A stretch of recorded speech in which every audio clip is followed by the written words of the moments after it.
7वी अ. मी RC. Patel माध्यमिक विद्यालय भोरखेडा इथे शिकते.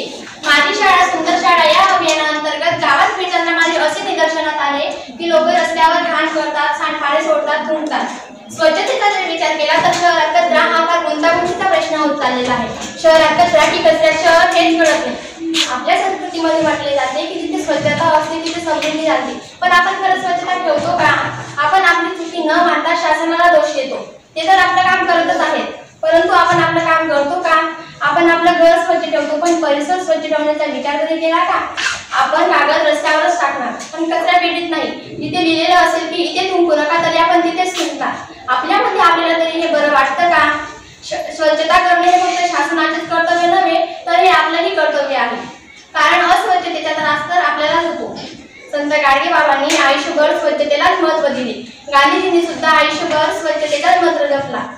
कुछ नशा भारत माँ की आंख है तो कुछ नशा तिरंगे की शान का है. कुछ नशा भारत माँ की आंख है तो कुछ नशा तिरंगे की शान का है. और तो हर हाल में जितनी ही ये जंग, क्योंकि अब नशा राष्ट्र स्वाभिमान का है, क्योंकि अब नशा राष्ट्र स्वाभिमान का है. धन्यवाद.